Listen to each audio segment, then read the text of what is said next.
Hello, everyone. If you like what I'm doing here, please consider subscribing, liking, and commenting. It would really help the channel out quite a bit. Thank you very much. The GI Journal goes to press.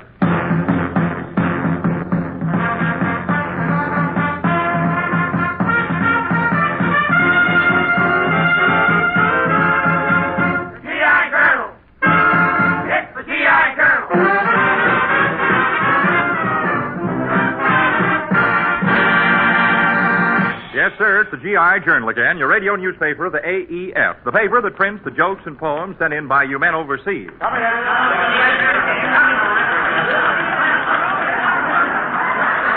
you've seen a majestic wave rolling in from the ocean, haven't you? Well, here's a man who has a whole lot in common with that mighty breaker because of his drippy personality. Your editor-in-chief of this edition, Jack Carson. Hiya, man! Thanks very much. Well, men, I'm sure tickled sillier than usual to be editing another version of the old journal again. This is your 5-star final, and standing by are your 5-star reporter. There's lovely Lorraine Day reading your letters to the editor, Ransom Sherman in charge of the poems, Mel Blanc, the one-man crowd, the sad sack, Arthur Q. Bryan, Harry Mitchell, and our star outside reporter, Rochester. Now it's about time for a little... Hello? Hello, boss. This is Rochester. Well, where are you, Rochester? I'm with the infantry in India, and they're giving me some of that basic training. And I'm against it. Why? Oh, they got me crawling around the ground. Bullets are whizzing over my head. Landmines are blowing up my face, and I'm going to protest to Congress. On what grounds? This is infiltration without representation.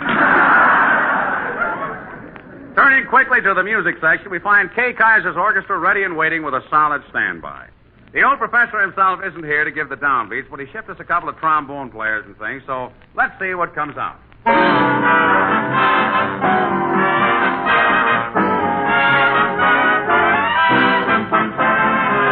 Gee, it's all so fine and dandy.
The men just sent in lots of poems, and they're for our abuses from the muses.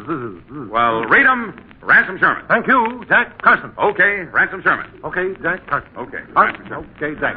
My first poem is from Seaman Second Class Steve Brown. They walked in the lane together. The sky was covered with stars. They reached the gate in silence. He lifted down the bars. She neither smiled nor thanked him, because she knew not how. For he was just a farmer boy, and she a big fat cow.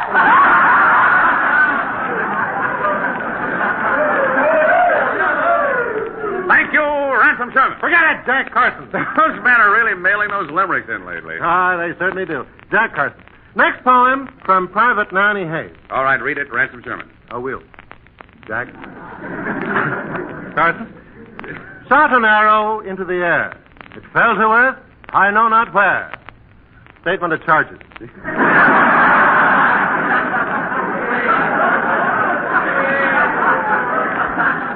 you, Ransom Sherman. Oh, forget it, Jack.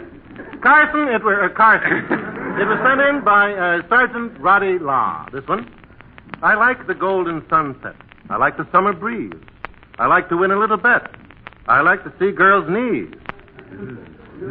I like the forest in the fall, and I like a dog's bow wow. But best of all, I like the cow the call. Ruined the whole poem right there. But best of all, I like the call that calls us hounds to chow. Could you do any better? More Ransom Sherman. Very well, or as we say, very well, Jack Carson. It's from Black Doris Kennedy. The boy who wants to make the news aspires to fill Clark Gable's shoes. His sister aims for something better and hopes to fill Lana Turner's sweater. Yeah. You heard that. Thank you, Ransom Sherman. Don't forget, man, we're still in the market for limericks and poems here. So just send them into GI Journal, Armed Forces Radio, Los Angeles, USA, and we'll print them up for you.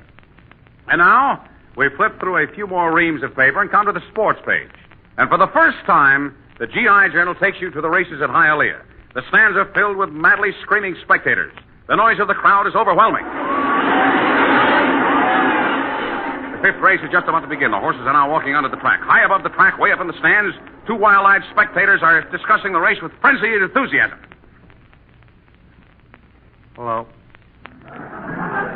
Hello. What's that over there? Your horse? No, my wife. Is that your horse going to the post? Mm-mm. No post. My wife.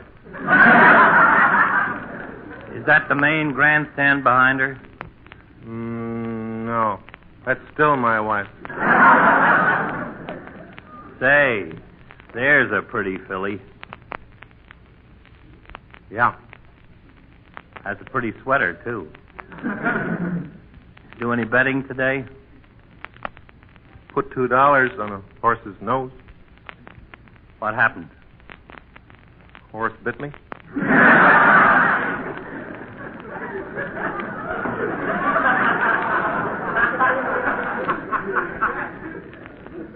Well, want to ride home with me after the race? No, thanks. Then how do you expect to get home? In a barrel?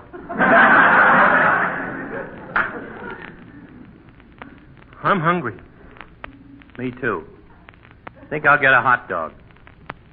You like your dogs with mustard? No. With long, floppy ears. Better for children. You like pets? No. But my uncle does. He kept a crow. What happened? They got a divorce.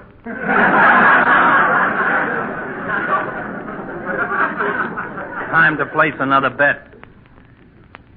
Do you like long shots? Yeah. About 2 fingers. Why not 3 fingers? Horse bit me.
Hello? Hello, Mr. Carson. This is your ace newsman, Rochester. Rochester, I thought you were supposed to be in India getting a story on the infantry. That's just what I'm doing, and I'm helping them out on the side. There are two roads here. One is a good road right straight back to the base, and the other's a bad road going over the mountain. I'm sending our boys over the mountain. That's the silliest thing I ever heard of. No, it ain't. I'm getting 30 cents a hundred for routing them past the Calcutta Chili Bowl. That's what happens after being with Jack Benny. Rochester, I want you to get going and bring in a story. I can't, boss. The Jeep I'm driving just stalled. Well, release the clutch. Okay. Honey, you'll have to leave.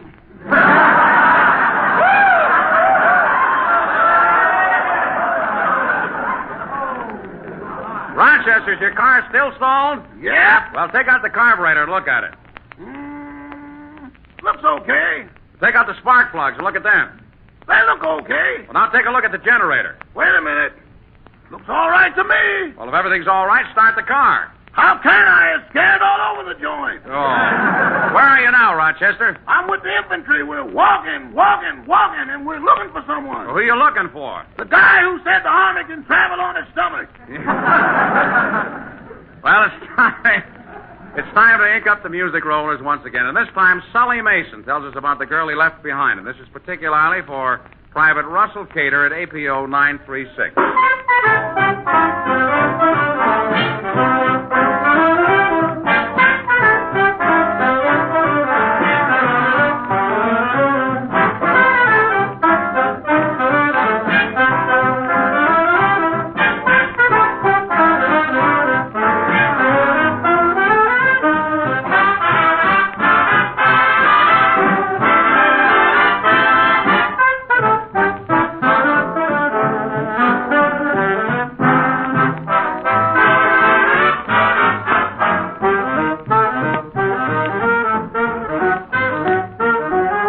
Lonesome since I crossed the hill and left that happy little valley.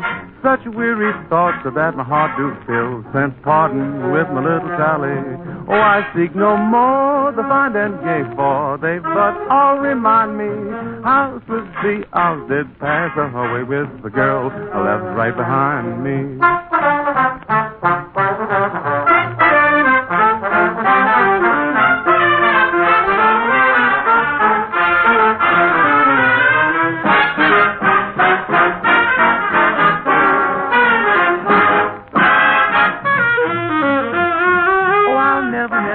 Forget the night when the stars were bright above me, as the gently lent their silvery light. Ah, when she says that she loves me. Oh, but now I'm bound to wonder, but fate will someday find me. Yes, and send me back again to the pretty little girl I left behind me.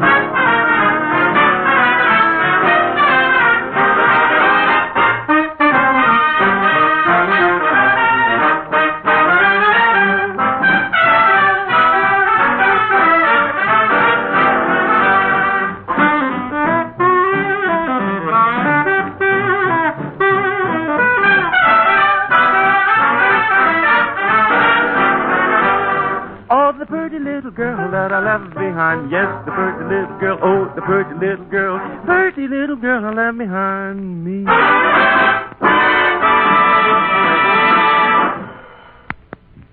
And now we come to our letters to the editor department.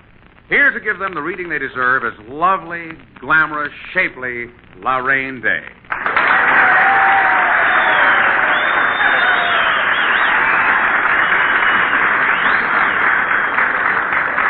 Thanks, Jack.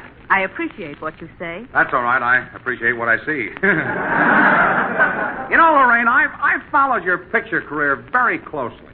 Believe me, sister, you were great in Mr. Lucky. Have you seen my latest picture? Yes, and believe me, mister, you're lucky. Yeah. Oh, I don't know. I'm pretty popular in movies. What do you think that applause is for at the end of my picture? The end of your picture. Well, let's not stand here praising me. I'd like to talk about you. Lorraine, you're different from the average young star.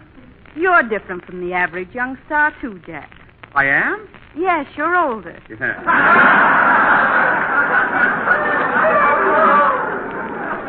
What do you mean I'm older. I'll have you know I run around with a very young crowd. You should have seen the kid I was out with last night. She was so young. Oh. Did you have a good time? Well, not so good. By 9 o'clock, the strings of our yo-yos were all tangled up.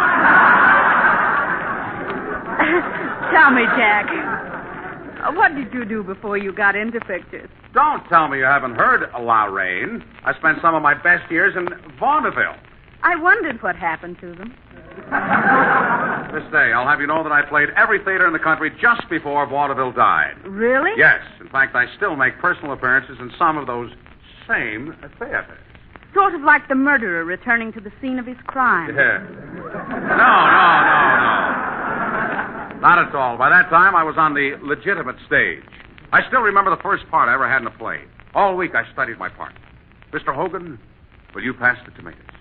Mr. Hogan, will you pass the tomatoes? Mr. Hogan, will you pass the tomatoes? Then I went out on the stage. It was my big chance. What happened? The audience beat Mr. Hogan to it.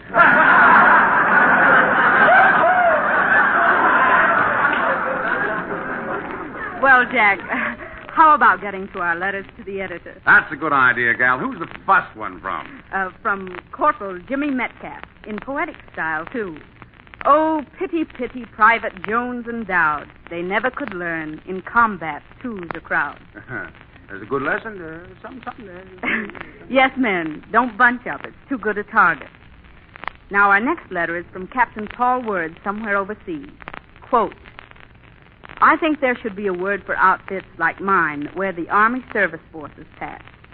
Our problem is to see that the chow, materiel, ammunition, medical supplies, pay, and what have you is put in the hands of the combat units.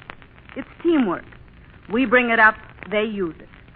However, let's recognize that you don't just throw some stuff on a truck or on a train and pull away. There are special ways to load different supplies to enable us to get more in the load, to get it up to the front faster. It's our job to see that not one of our combat troops has to fight with too little. The motto of the Army Service Forces is, everything needed ahead of time. We try to live up to it. End of quote. Well, that's a swell letter, Captain. Look, men, if you want your outfit represented, just send your thoughts on them to GI Journal, Armed Forces Radio, Los Angeles, USA, and we'll read your letter. Come in. Yes, sir. Yes, sir. Wait a minute. What's this? Boy, I'm hot. You are? Yes, I sure am hot, boy. I'm really cooking. Well, who are you anyway, hotshot? Oh, just a little old flamethrower.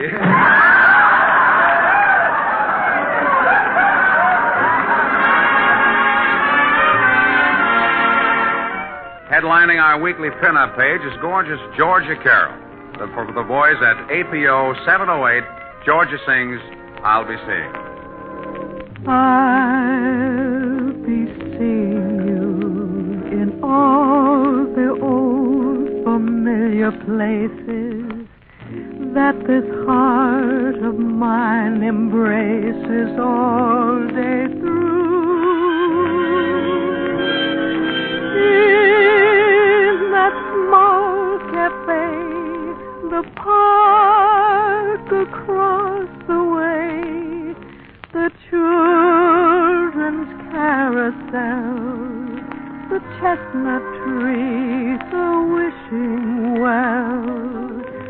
I'll be seeing you in every lovely summer's day, in everything that's light and gay. I'll always think of you that way. I'll find you in the morning sun, and when the night is new, I'll be looking at the moon, but I'll be seeing you.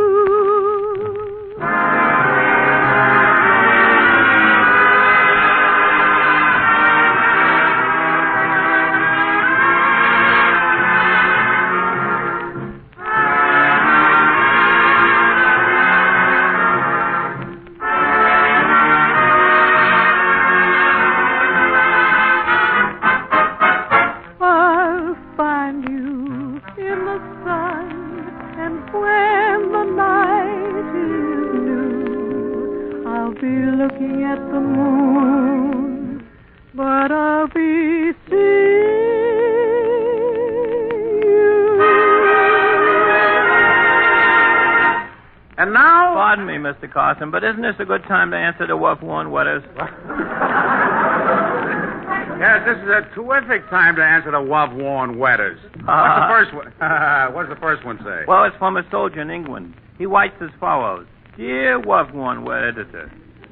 Dear love-worn editor. That better? Any way you want to say it, it's all right. Well, he says, I got a wheel problem, and I think it's all on account of the fact I used to work in a pawn shop. I can't hold a girl more than 30 days. What shall I do? Signed, Anxious. What's your advice? Dear Anxious, I know exactly how you feel. When I was a young man, I couldn't hold on to a girl either. Then I met Rosie Love. We got married, and I wish I was a young man again. What's the matter with Rosie Love? Nothing. It's a mother. Well, don't you like her mother? I worship the ground she crawled out of. Oh, she's such a dear thing. But the other day, she got me in a lot of trouble. What happened? I was practicing some pool shots on our dining room table with the broom. I said, go away, I'm playing. And she kept after me. She kept saying, let me have the broom. So I let her have it. What does she want the broom for? I don't know. I think she was going to ride it home. Anyway, you know, Jack, how those arguments are. May I call you Jack? Please do. Thank you very much. Well, you know how those arguments are. One broom led to another, and the next thing you know, the dining room is a shambles. Oh, that's too bad. Yeah, but the thing that surprised me was our neighbors. The way they acted, you'd think they never saw a patrol wagon before. Distributing the type, we find a request from PFC Fanning Jr. at APO 937. It's Kay Kaiser's Orchestra and My Darling.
Continue now with our GI. Well, this is my boon compare, my childhood, my close friend, my old who are you? Well, I'm Jack Carson. Who are you? Well, me, I'm a lieutenant, captain, private Tad Sack. I suppose another episode in your life is inevitable, so the quicker we get it over with, the better. Fanfare, please. When the Sad Sack was born, he was a baby. He liked it so well, he stayed that way for 2 years. The sack was a very bright infant. One day his parents leaned over his crib. His father turned to his wife and said, "Look, dear, I think he's going to talk."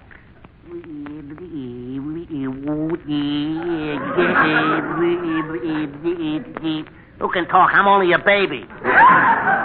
During his school days, the sad sack was always a perfect little gentleman. One afternoon, he's escorting a girl classmate to her home, and they come to a puddle.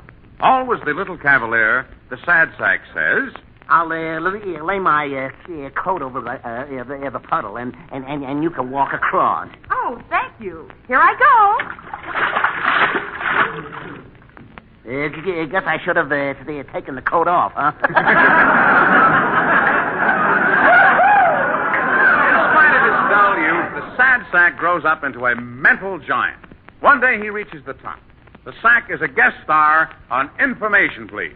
Mr. Fadiman turns to our hero and says, Mrs. Carter of Fort Worth, Texas, wants to know the exact wording of the Einstein theory. The sad sack knits his brow and answers promptly. It starts off with now let me see. If a guy sits on a hot stove for 2 minutes, it's no. If you take it, and then it's send her the money. Then the sad sack joins the army and buckles down to being a good soldier.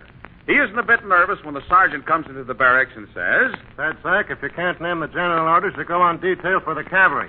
Go ahead. What are the general orders? 1, 2, 3, 4, 5, 6, 7, 8, 9, 10. Hand me a shovel.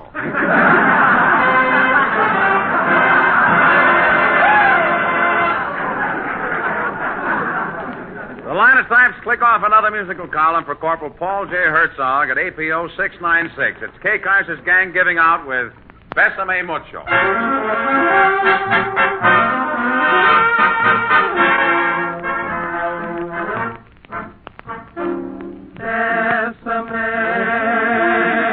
Besame mucho.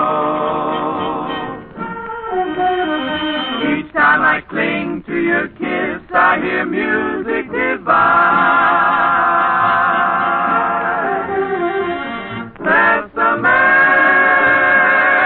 Besame mucho. Hold me, my darling, and say that you'll always be mine. This joy is something new, my arms enfolding you. Never knew this thrill before.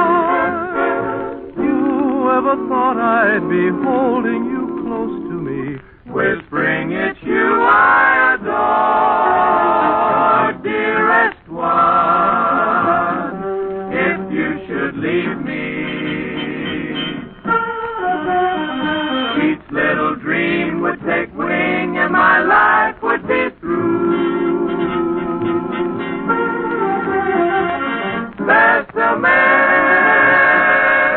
Besame mucho. Love me forever and make all my dreams come true.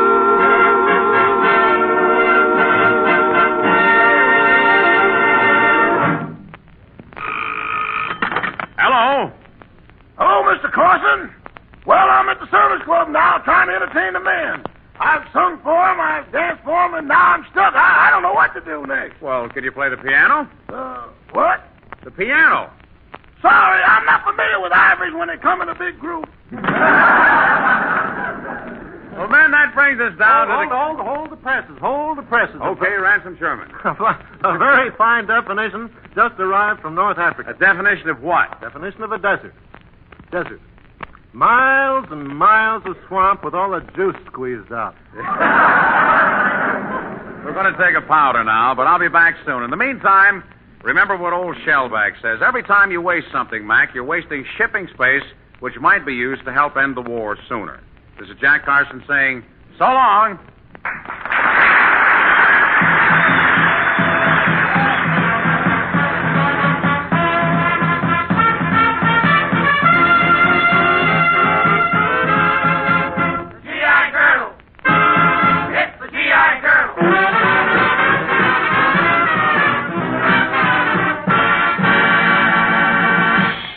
Now, don't forget, ma'am, if you want to write for such stars as Jack, Kay Kaiser, Bing Crosby, Bob Hope, Kelowna, Rochester, Lorraine Day, and Linda Darnell, all you have to do is write in any gag that you think will fit them, and believe me, we'll use it.